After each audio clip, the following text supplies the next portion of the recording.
on the workbench today, Supermarine Spitfire Mark 5 C, 172 scale, airfix. You can see from its deserty scene, box, same there, couple of different camos, displays, paints that you could use, well, preferable, skill level, just a bit about the aircraft, and again just your warnings and company home bay. Right, so open her up. This is a kit I got with a mystery box. It's the last kit of a mystery box that I've got. I've already done an unboxing on it, and if you look back you'll find it in my reviews, unboxings and reviews. But as you can see, you get quite a few parts with this kit. So first off, there's 4 sprues, which is quite a lot for a Spitfire. You go to a lot of them and you only gain 2 sprues, but quite a lot of sprues there. So then you've got a sprue of clear parts for your canopy and your instructions. Also in the instructions is the decals. You can just about make them through it a bit there. I like to put a bit of film to keep protective paper over it. So first I'll wash these in warm soapy water at the sink. It'll just be a little bit of washing up liquid, just washed off with that. Sorry about the cat meowing, it suddenly wants feeding. But I'll go feed the cat, I'll go wash these, and I'll see you in a couple of minutes. Right, back from washing them and feeding cat. So as you can see, my 4 sprues have been washed. Tip for you: wash them in a bowl. Don't just wash them directly in the sink. If you wash them directly in the sink, some of these tiny parts can break off because you're softly brushing them. And if they go in the sink, they go down plug hole. If you're not careful, you've lost them and they're gone for good. So in a bowl, once you've done, you can tip 99% of water away or whatever, and then you can feel the batt in the bottom, and if you can see it directly, you can see any parts if they've come off. I've just done this one here, none's come off, which is good. The other one is, you don't always have to wash kits, some people will tell you. I agree. Tamiya kits, I've never really seen any benefit to washing them, although I still do it. And I do it because I'm old school, and we've always done it, because his kits were covered in grease before. But my last video, a couple back, I did an ICM MiG-29. That kit had a lot of grease on one part of it, and the reason for that is it's from the mould, so that's what you're getting rid of. Now, Airfix recommends you wash your kits, you rinse them. Now, it's up to you if you do or not. I have had bad paint jobs when I didn't and thought I could get away with it. So, first off, I usually get a towel like that, and I use a couple of paper towels, just pat it. Softly pat it, you can see the water's coming off there. Then, once most of the water's off, this is the bit you've got to be really careful for, because I use an airdryer. Now an airdryer, it's going to come out hot air, so I have it set on, use it lowest foot temperature, and then I build my speed up. Never put it too close to the kit, never leave it going too long on the kit, because if you do, you will melt the kit, it will distort, it will not be any good. And all I usually do is just get a quick blast of it, and you'll blast off any water droplets.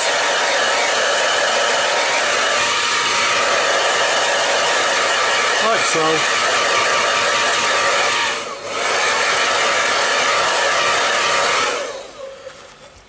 As you can see there now, there's not really any water on it. Now you can leave that for another 5-10 minutes and it'll be perfectly dry. On a day like today, which is nearly middle of July, it is absolutely red hot, so it'll be dry in no time. So that's all I'll do. I'll catch you with you once I've got it all cleaned up, ready.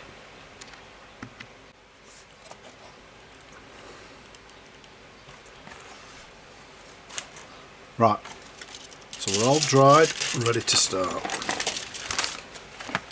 Move them out of the way. focuses.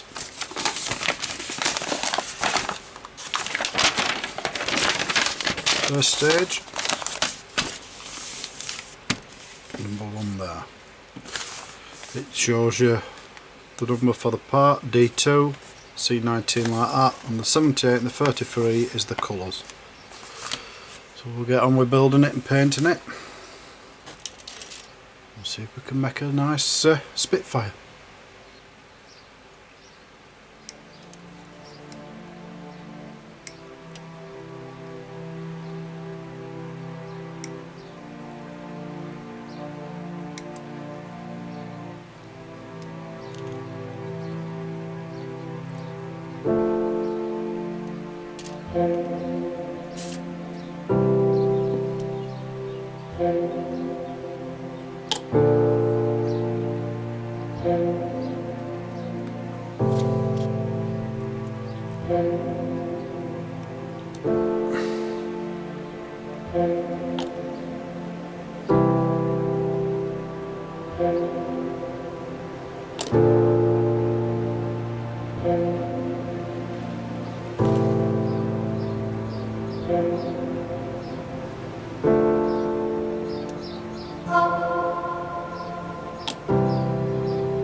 And there you go, one complete Spitfire. And I think it's a lovely kit, really nice. The actual kit itself, which I've still got the box work here, you can see very similar colour scheme. I've done my best to try to replicate it, but I didn't have Humbrol's paints, it tells you on the top there, for which you need for it. I only had so many. I definitely didn't have the browns, so I made my own browns up, and I don't think they're that bad, the sandy coloured and the darky earthy one. And then I made the blue up underneath there, as you can see. Did that myself as well. That were a Tamiya blue, can't remember which, but I lightened it down a bit. I think it looks really well. For underside, lots of detail, panel lines, even holes for where the bullets, well, the cartridges come out from when it's firing for the cannons and the machine guns. See, and then from above again, lots of nice panel line detail. The decals are absolutely beautiful, really are. Not a problem even with the one that's stretching around there around the actual nose. Never had a problem putting them on. They've all recessed in nicely. They're brilliant, they really are. But then again, it's a new decals, and they've gone for a better type these days, so I'll give them that. Two cockpit options, the open and closed. Really nice because it gives you the option for people to see into it if they ever want to, but it's really nice to be having that option. There was two options. This is the American version. Seems strange saying an American Spitfire, but this is the American version. The other one, the British version, which is there at the bottom there. It's just slightly different. Very similar colours, everything, but you miss the teeth, the eyes and teeth, so the mouth. I like that. I always have done. Bit of a soft head in, but as you can see, I used. You can probably just about see it. I don't know, but behind my finger is there is a little bit of elasticated wire for that. Other than that, it is one of the nicest airfix kits I have built in a long while. Really is. Couple of faults with fitting people have picked up before. Down these wing sections slightly. There's a bit there, and I really should have got some filler in that. I didn't think it were as big as that until after I'd painted it. By then, in all honesty, it's too late when you're building these little kits. The other one what people complain about is this piece here doesn't sit in and don't sit down nice. Well, it did for me. Now, that might be I'm lucky, or they were unlucky. But other than that, I can't knock that kit at all. And in fact, just one quick one for you. I'll just show you because I've still got my bits left. Look at all that lot. They're all the bits that are left off at sprues. There's a spare canopy, spare actual wings if you ever want it. There's a spare propeller, nose. That pilot, I ain't used him, but you can if you want. Also, it's even spare a few more decals. Another one for if you ever wanted to put your exhausts different, or if you break one, lose one. You've got two spare there. All of this, spare pieces. Whether it'll get used is another matter. Because if you don't like me, you've got more spares than you can shake a stick at. But, as I say, lovely kit. Really recommend it for anybody to do. A very detailed cockpit. A lot of the detail on it is very small, hardly seen, and in all honesty, it's brilliant that Airfix put it on. But like the cockpit, you only get to see tiny amounts. Most of that cockpit disappears inside, and you've done a load of painting for no reason. But it's nice to be able to have it and do it. On that note, I'll leave you with a few pictures to look at, closer ones up of it, so you can see how it looks when it's sat. And thank you for watching. Really be grateful if you'll subscribe to my channel, because it all helps. And it's the same, a like for my video is really appreciated. It shows that I'm doing stuff what people appreciate me to do. So till the next one, we'll see you around.